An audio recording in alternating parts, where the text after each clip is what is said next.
Once, a person approached Gautama Buddha seeking advice on how to control his emotions. He was struggling with anger and frustration and wanted to manage his emotions better.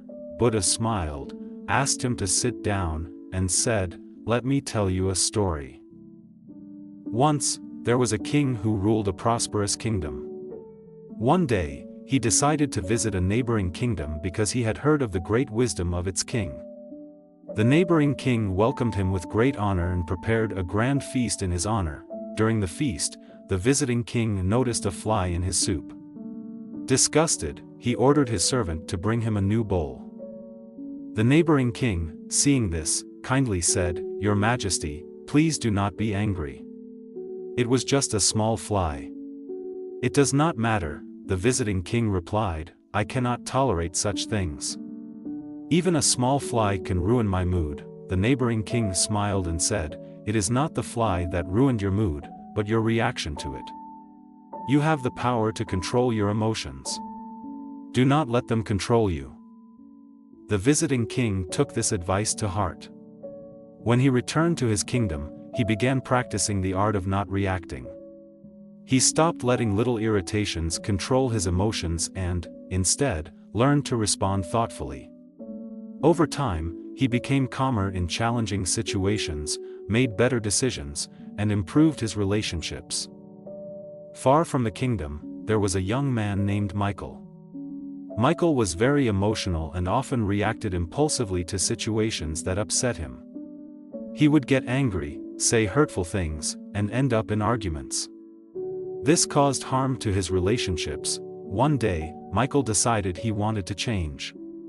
He realized that his impulsive reactions were causing more harm than good. So, he started practicing mindfulness and meditation. These practices helped him become more aware of his emotions. Whenever he felt anger or frustration rising, Michael took a step back, took a few deep breaths, and paused to assess the situation before reacting. At first, it was difficult, but over time, it became easier. As Michael practiced controlling his emotions, he noticed that his relationships improved. He no longer got into arguments. He was able to communicate calmly and thoughtfully, and people appreciated his change. One day, a friend came to Michael, feeling upset. Michael listened carefully, offered words of comfort, and shared his experience. His friend was amazed and asked how Michael had learned to control his emotions. Michael explained how mindfulness and the art of not reacting had helped him. His friend, inspired by the advice, decided to try it for himself. Michael's journey shows us that we can all learn to control our emotions, not suppress them.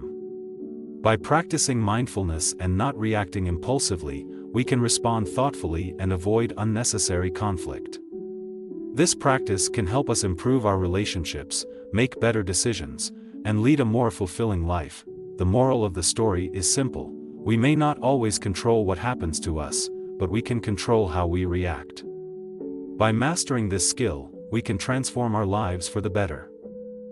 Emotions are natural, acknowledge them, but don't let them control you. React thoughtfully, don't let impulsive reactions take over. Mindfulness helps. Practice awareness and deep breathing to process emotions. Strength in calmness. True power lies in remaining composed in difficult situations.